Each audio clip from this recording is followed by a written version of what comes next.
Hello, friends and neighbors. Welcome to the Sunny Side of Life Bible in a Year experience. Join me each day as I read the Bible from start to finish. I'm reading from the Life Application Study Bible, New Living Translation, published by Tyndale House Publishers. I pray this daily reading will bless you as much as it does me. So let's get started. January 7th, Genesis chapters 19 through 21. That evening, the two angels came to the entrance of the city of Sodom. Lot was sitting there, and when he saw them, he stood up to meet them. Then he welcomed them and bowed with his face to the ground. "My lords," he said, "come to my home to wash your feet, and be my guests for the night. You may then get up early in the morning and be on your way again." "Oh, no," they replied, "we'll just spend the night out here in the city square." But Lot insisted, so at last they went home with him.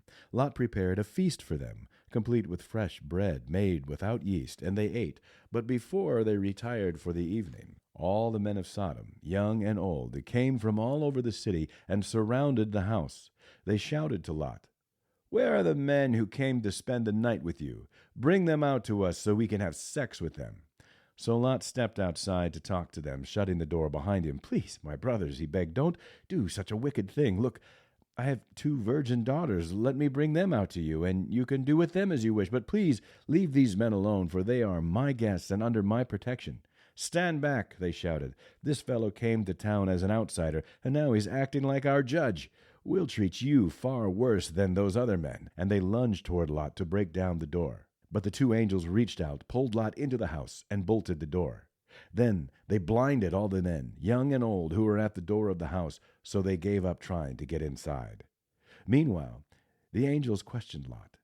"Do you have any other relatives here in the city?" they asked. "Get them out of this place, your sons-in-law, sons, daughters, or anyone else, for we are about to destroy this city completely. The outcry against this place is so great it has reached the Lord, and he has sent us to destroy it." So Lot rushed out to tell his daughter's fiancés, "Quick, get out of the city. The Lord is about to destroy it." But the young men thought he was only joking. At dawn the next morning, the angels became insistent. "Hurry," they said to Lot.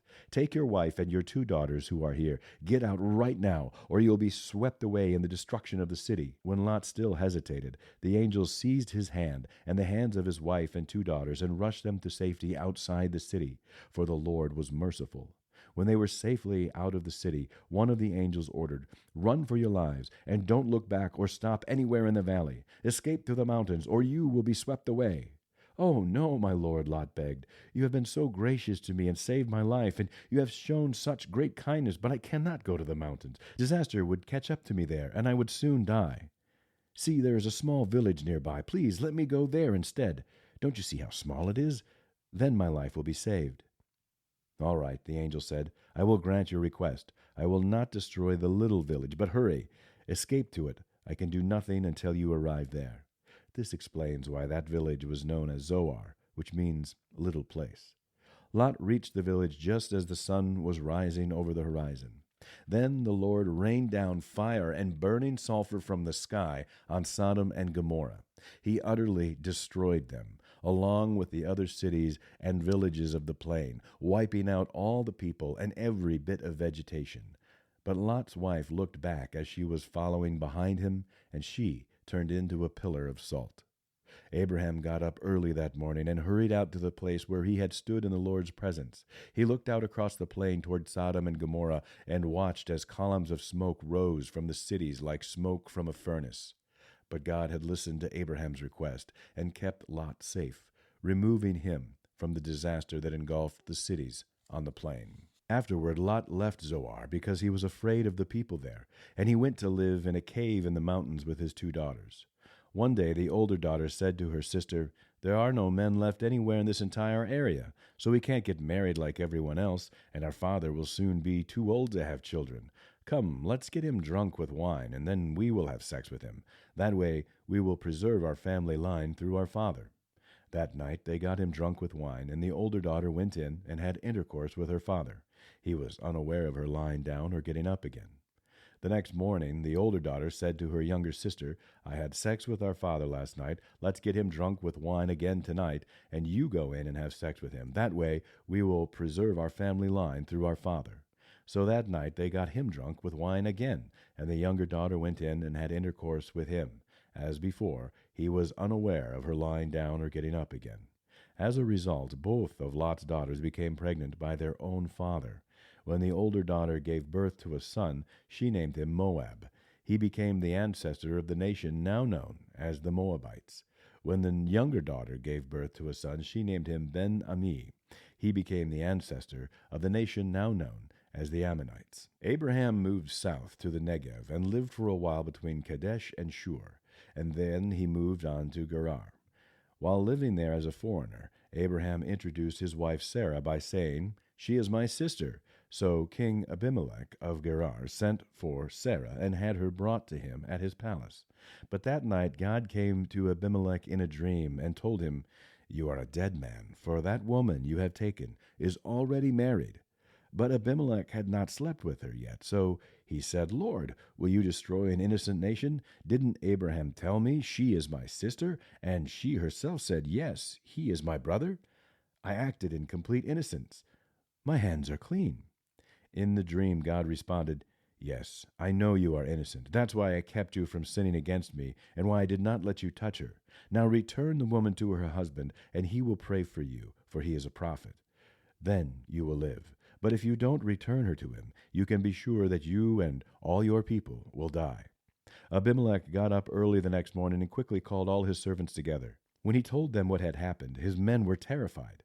Then Abimelech called for Abraham. "What have you done to us?" he demanded. "What crime have I committed that deserves treatment like this, making me and my kingdom guilty of this great sin? No one should ever do what you have done. Whatever possessed you to do such a thing?"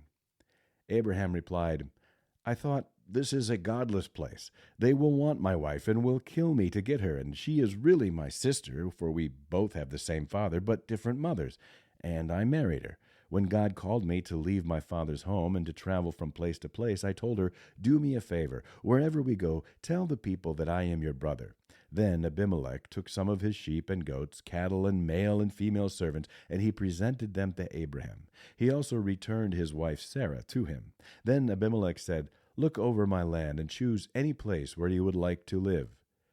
And he said to Sarah, 'Look, I am giving your brother 1,000 pieces of silver in the presence of all these witnesses. This is to compensate you for any wrong I may have done to you.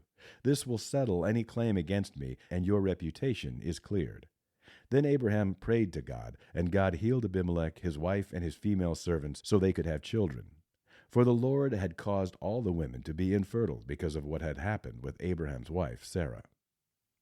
The Lord kept his word and did for Sarah exactly what he had promised. She became pregnant, and she gave birth to a son for Abraham in his old age. This happened at just the time God had said it would, and Abraham named their son Isaac. 8 days after Isaac was born, Abraham circumcised him as God had commanded. Abraham was 100 years old when Isaac was born. And Sarah declared, "God has brought me laughter. All who hear about this will laugh with me. Who would have said to Abraham that Sarah would nurse a baby? Yet I have given Abraham a son in his old age." When Isaac grew up and was about to be weaned, Abraham prepared a huge feast to celebrate the occasion.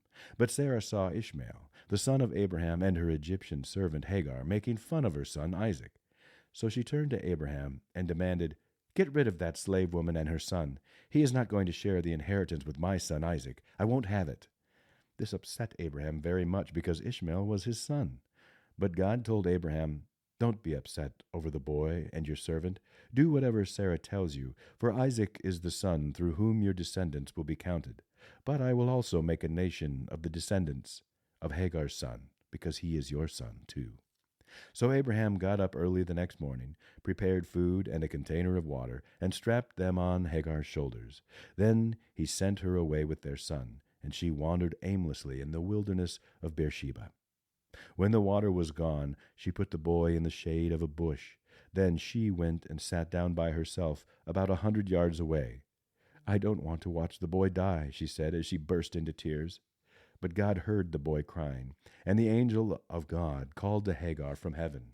"Hagar, what's wrong? Do not be afraid. God has heard the boy crying as he lies there. Go to him and comfort him, for I will make a great nation from his descendants." Then God opened Hagar's eyes, and she saw a well full of water. She quickly filled her water container and gave the boy a drink. And God was with the boy as he grew up in the wilderness. He became a skillful archer, and he settled in the wilderness of Paran. His mother arranged for him to marry a woman from the land of Egypt. About this time, Abimelech came with Phicol, his army commander, to visit Abraham. God is obviously with you, helping you in everything you do, Abimelech said.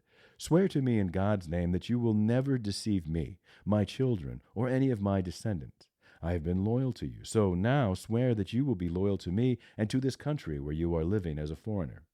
Abraham replied, Yes, I swear to it. Then Abraham complained to Abimelech about a well that Abimelech's servants had taken by force from Abraham's servants. This is the first I've heard of it, Abimelech answered.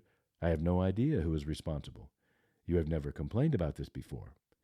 Abraham then gave some of his sheep, goats, and cattle to Abimelech, and they made a treaty. But Abraham also took 7 additional female lambs and set them off by themselves. Abimelech asks, Why have you set these 7 apart from the others? Abraham replied, Please accept these 7 lambs to show your agreement that I dug this well. Then he named the place Beersheba, which means well of the oath, because that was where they had sworn the oath. After making their covenant at Beersheba, Abimelech left with Phicol, the commander of his army, and they returned home to the land of the Philistines. Then Abraham planted a tamarisk tree at Beersheba, and there he worshipped the Lord, the eternal God. And Abraham lived as a foreigner in the Philistine country for a long time. That's it for today, friends. Feel free to read ahead on your own. Before I go, let's share the Lord's Prayer together. Our Father who art in heaven, hallowed be thy name. Thy kingdom come, thy will be done, on earth as it is in heaven. Give us this day our daily bread, and forgive us our trespasses, as we forgive those who trespass against us. Lead us not into temptation, but deliver us from evil. For thine is the kingdom, and the power, and the glory forever.